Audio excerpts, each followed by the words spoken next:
Y como lo estaba anunciando, ya la tengo en pantalla, ahora sí, a Marisol Perestello, es ministra de Justicia del Perú. Varios temas, Marisol, un gusto saludarte y hablar contigo después de tiempo. Nayib Bukele ha ¿Cómo estado estás, en Carla? boca de muchas autoridades, entre ellos el presidente de la Corte Suprema, pero tal parece que no se conoce con profundidad la forma y la implementación del gobierno de Nayib Bukele y también cómo hay denuncias de vulneración de derechos humanos. Y realmente, al parecer, desde mi punto de vista, no se está tomando con seriedad estas palabras, sobre todo que venga de una autoridad representante del Poder Judicial cuando en El Salvador lo que se hace es someter al Poder Judicial a través del Parlamento. Claro, es otro tipo de estructura, es otro tipo de manejo, pero evidentemente hasta Nayib Bukele lo que está haciendo es controlar la Sala de lo Constitucional para cambiar los artículos necesarios, generar un precedente y reelegirse. Básicamente, ese es el camino en Nayib Bukele. Claro que en el plan de control territorial ha tenido mucho éxito, pero yo te pregunto, Marisol, ¿se podría implementar o se podría generar, o como ha dicho el presidente de la Corte Suprema, sacar todas las experiencias positivas y adecuarlas y adaptarlas al Perú? ¿O desde tu punto de vista es una reflexión que no debe ser considerada, o en todo caso que no ha sido con la mayor reflexión posible de todo lo que viene aconteciendo en El Salvador?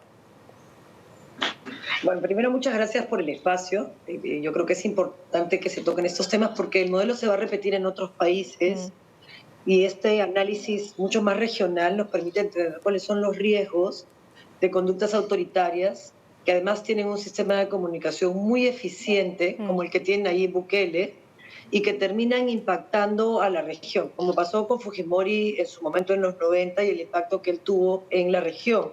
Bueno, eso multiplícalo con la capacidad que tiene Nayib Bukele de comunicación y con los problemas que significaban los mares salvatruchas para toda Ujú. América Latina y también para Norteamérica.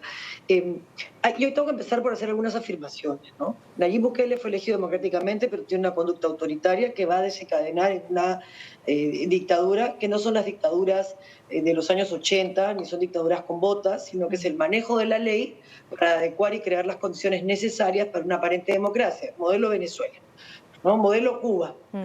Todavía a Cuba le está costando porque Cuba viene de los 80, entonces Mm. esa es una dictadura ya en el tiempo que Mm. lo que hace es tener un sistema único, o Nicaragua, ¿no? Esos modelos, no importa si son de izquierda o derecha, la práctica es la misma, se llaman dictaduras blandas y lo que hacen es adecuar la legislación para dar una apariencia de legalidad y además para evitar el...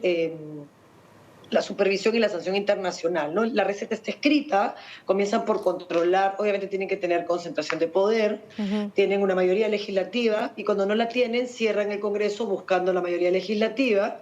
Los congresos son desaprobados en casi toda América Latina, no es, es el peor de todos, pero en general no hay aceptación del poder legislativo porque hay una crisis de representación general, la democracia necesita hacer cambios, hoy la comunicación es horizontal y hay que Mm. buscar otros modelos de representación más eficientes. Entonces Nayib Bukele ha hecho esa receta, ¿no? Ha llegado una conducta mesiánica, se hace llamar a sí mismo el dictador, con lo cual hay evidencia de que se pone por encima de la ley. Mm. Su mayoría legislativa dio una ley y con esa ley cesaron a más del 30% del Poder Judicial, con Ujú. lo cual la independencia del Poder Judicial se pone en tela de juicio, porque eso va a ser reemplazado, obviamente, con la conveniencia de quienes quieren impunidad en sus acciones a partir de enfoques represivos. Ujú. Y yo creo que ese es el principal problema de lo dicho por el presidente del Poder Judicial, Ujú.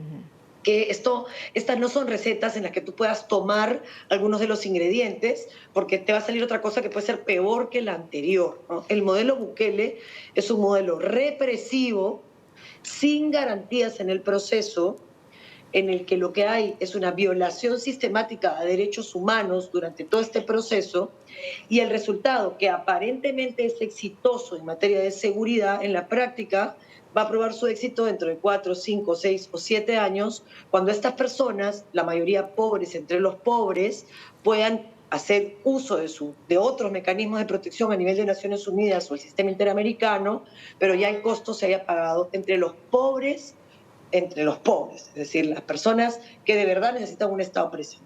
Los segundos que van a sufrir esta represión son ustedes, la prensa, porque la prensa es la que recibe las denuncias y al formularlas, el segundo control que entra en estos modelos autoritarios que terminan siendo dictatoriales Es la censura, evidentemente. Tengo a Marisol es el Perestello. control de los medios de Sí, comunicación. sí, ya te tengo nuevamente, Marisol. Se había ido un momento. Ah, ¿en qué momento se fue? Bueno, te decía que primero Precisamente, controlan, exactamente, en ese punto estábamos. controlan después a la prensa, porque la prensa es la llamada a denunciar. Entonces, frente a las denuncias de la prensa, hay una represión y persecución de los medios. Mira cómo terminó Venezuela, que terminaron tomando todos los medios y despojando a los propietarios de la titularidad de los mismos. Después viene la persecución a las organizaciones de defensores y defensoras de derechos humanos. Eso normalmente va en paralelo, cortando los mecanismos de financiamiento para que no puedan hacer denuncias fuera. Y luego viene ya el control de la ciudadanía sobre la base del miedo, ¿no? Entonces, este tema de control territorial puede sonar muy bien, pero tú no lo puedes extraer del modelo Bukele con la lógica que te he dicho que hay detrás, una lógica represiva, sin garantías. Claro, el discurso puede sonar muy bien, el discurso responde además a una demanda mundial, recogida en Ipsos Global Advisor en el año 2021. Ipsos Global Advisor lo que hizo fue señalar el sentimiento de la gente. Y la gente decía que los políticos y la clase económica más poderosa del país no entiende las necesidades de la gente normal, común, trabajadora, tú y yo. También decía que están dispuestos a que se rompa la ley con tal de quitarle el poder a esos grupos que se consideran privilegiados en el país. Entonces, es muy delicado porque Nayib Bukele representa el discurso correcto para un sentimiento que es un sentimiento que se comprende en el miedo, pero que no podemos permitirnos quienes pretendemos tener primero una opinión pública que construya una opinión pública pensada y racional. La pregunta que hay que hacer es, ¿estas medidas de Bukele resuelven el problema de la seguridad en el origen? ¿Lo resuelven solamente las acciones concretas de los delincuentes, que no necesariamente lo son, por eso digo los delincuentes? ¿Resuelven el problema de la inseguridad ciudadana, generando otra forma de inseguridad ciudadana? Y esas preguntas fueron respondidas en el modelo Fujimori. ¿Cuál ha sido el final del expresidente Fujimori? La cárcel, porque la violación a derechos humanos termina premiando a los que los han violado. Aquí se dieron la idea de amnistía, se dieron ascensos, que terminaron vinculándolo de manera inmediata a la comisión de esas violaciones a derechos humanos. Eso, claro, demoró 20 años, 10 años.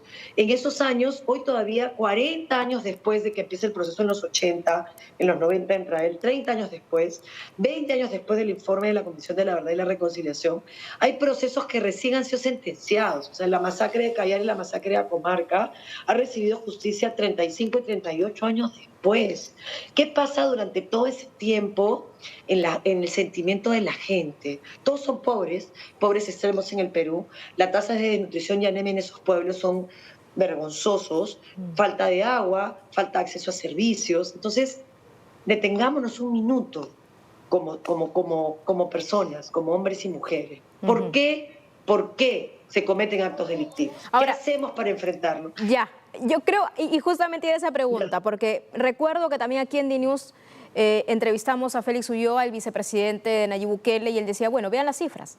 O sea, sé que hay críticas que vienen de todos los frentes, pero vean las cifras, la tasa de homicidios, de lo que teníamos. Y claro, y es que esa percepción, Marisol, se ha replicado en las calles porque evidentemente todos viven o han sido víctimas de la criminalidad. ¿A quién no le ha quitado, por ejemplo, o arrebatado un celular? O quienes no han vivido una experiencia aterradora en las calles, ¿no? Bajo o grupos organizados, criminales o extorsionados, que ahora se está dando esa modalidad tanto en el Perú. Entonces, los que nos están escuchando en sus casas, entonces, ¿qué hacemos? Porque la justicia no funciona. Bueno, pero entonces, me encanta cómo lo has planteado. Vamos a las cifras, no a las cifras que maneja Nayib Bukele, porque esas cifras obviamente son cifras interesadas. Vamos a cifras oficiales, ¿ya? Mira, este es un informe elaborado por el PNUD a través de Infosegura con base en una encuesta de evaluación en el año 22. Y habla del porcentaje de población que reportó haber sido víctima de un delito en los últimos 12 meses. Se incrementa de 8.9 en el 2019 a 11.3 en el 2022. ¿Quieren hablar de cifras? Esas son las cifras. Claro, esta no es la foto de todos los maras llenos de tatuajes, arrodillados y humillados en el patio de un penal recientemente construido en un plazo récord, sin expediente técnico, sin saber cómo se hizo, dónde salió la plata y cuánta corrupción hubo al medio. No, esta es una foto que se vende para quien no se ve afectado, pero las cifras te dicen que el incremento de haber sido víctima, ni siquiera de percepción, ¿eh? O sea, de reporte de haber sido víctima, se incrementa de 8, 9 a 11, 3, o sea, sube casi 3 puntos. Entonces, ¿cuál es el éxito del modelo Bukele? Por favor, explíquenmelo, porque no lo entiendo. O sea, ¿quieren hablar de cifras? Usemos cifras. El tema no es solo ese, que las cifras no se condicen con la publicidad.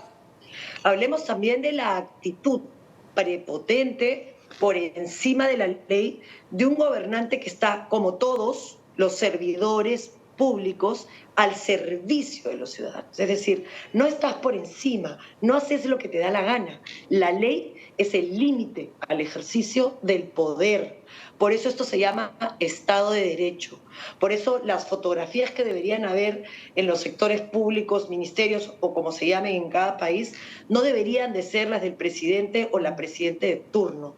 Deberían de ser de las constituciones, porque son las constituciones las que regulan la vida en un país. Por eso yo creo que ha cometido un error el laboralista, actual presidente del Poder Judicial de nuestro país, al tomar, sí, pues suena bonito el modelo Bukele, los resultados, es tomado a la ligera. Yo eso lo puedo entender en una ciudadanía asustada, que clama respuesta de sus autoridades. No lo acepto de una autoridad, y menos de quien preside el Poder Judicial, que es el llamado a hacer que se respete el imperio de la ley.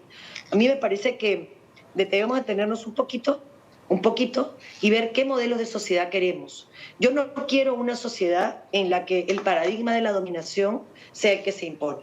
El paradigma de la dominación tiene que ver con estructuras patriarcales, con estructuras autoritarias, en la que se imponen las cosas, con el típico hogar en el que papá a cachetazos, a latigazos, hace que, no con respeto y no con amor, hace que las cosas se respeten, haciendo lo que le da la gana porque él es el que para la olla en la casa, sometiendo a la mujer y maltratando a los hijos.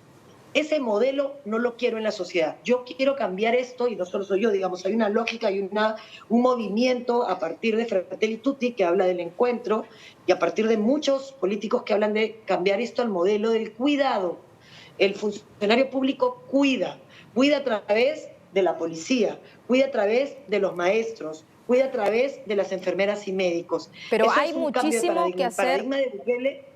Sí, Marisol, y estoy de acuerdo contigo. Hay muchísimo que hacer en todos los sectores, en todas las materias, y vamos a tener la oportunidad ya próximamente para entrar ya qué podemos hacer en el Perú, porque al parecer todos se vienen cogiendo de un discurso que se viene replicando, bueno, podemos nosotros aquí hacerlo, porque ya está en boca de todo el mundo, Marisol, ¿eh? Sí lo ha dicho el presidente del Poder Judicial, de pronto hay autoridades que también dicen, bueno, ¿qué modelo podemos implementar aquí? Ah, Nayib Bukele, y agarran las cifras que precisamente quienes la reproducen, las oficinas gubernamentales de El Salvador. O sea, básicamente eso, porque más que transparencia, y hablando también con colegas, no hay mucha información al respecto. Y hay que decirlo claramente, hay que decirlo. Yo te agradezco, Marisol Pérez Tello, es ministra de Justicia del Perú, por tu claridad y realmente tu contundencia en tus palabras. Yo te agradezco a ti también.